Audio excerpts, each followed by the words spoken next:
Assalomu alaykum. Efirda axborot 24 informatsion dasturi. Dastlab qisqacha. Namanganlik faol kitobxon xonadonida kutubxona tashkil etdi. 20 nafar jizzaxlik yosh mammografiya kursida o'qitildi. Hududlarda tibbiy ko'riklar o'tkazilmoqda. Endi shu va boshqa xabarlar tafsilotiga o'tamiz. O'zbekiston iqtisodiyotini barqaror rivojlantirish, xorijiy investitsiyalar oqimini kengaytirish hamda eksport hajmini izchil oshirish bugungi kun islohotlarining ustuvor yo'nalishlaridan biri hisoblanadi.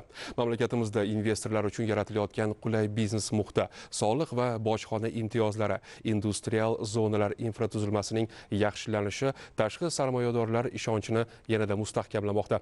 Eksport geografiyasining kengayishi, mahalliy mahsulotlarning xalqaro bozorlarda raqobatbardoshligi ortgani esa islohotlarning amaliy natijasidir. Bu jarayonda Sirdaryo viloyati ham mamlakat miqyosidagi iqtisodiy dinamikaga munosib hissa qo'shib kelmoqda. Hozirgi lavhamiz shu haqda. Sanoat tarmog'ini kengaytirish va mahalliylashtirish darajasini oshirishga qaratilgan izchil islohotlar samarasi o'laroq Sirdaryo viloyatida yana bir yirik investitsiya loyihasi amalga oshirildi. Mavjud O'zbekiston-Xitoy qo'shma korxonasi negizida plastik quvur tizimlari hamda qurilish materiallari ishlab chiqarish bo'yicha yangi quvvat rasman ish boshladi. Mazkur loyiha xitoylik sarmoyadorlar ishtirokida zamonaviy texnologiyalar asosida tashkil etilgan bo'lib, korxonada suv ta'minoti, irrigatsiya va kommunikatsiya tarmoqlarida qo'llaniladigan polimer quvurlar, shuningdek qurilish sanoati sohasiga mo'ljallangan bir qator mahsulotlar ishlab chiqariladi. Yangi sexlarga o'rnatilgan yuqori aniqlikdagi Xitoy uskunalari ishlab chiqarish jarayonini avtomatlashtirgani bois mahsulot sifati xalqaro standartlarga to'liq mos keladi. Bugun O'zbekistonda xorijlik investorlar uchun yaxshi qulayliklar yaratilgan. Biz xitoylik investorlar bugun O'zbekistonga kelib, O'zbekistonda yangi loyihani yaratdik.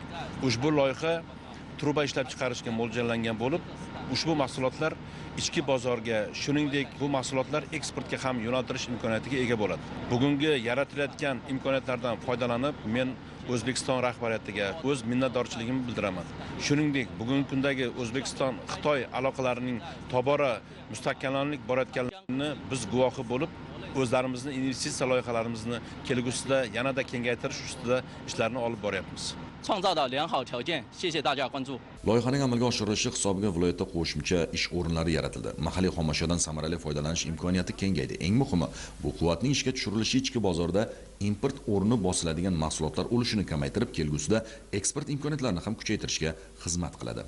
Oyliklari yaxshi, ish sharoiti yaxshi, daromad topyapmiz. Bundan oldin xorij davlatlarda ishlab keldik.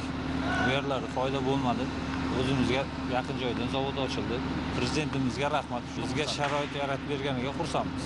Joylarda yangi sanoat korxonalari barpo etilmoqda.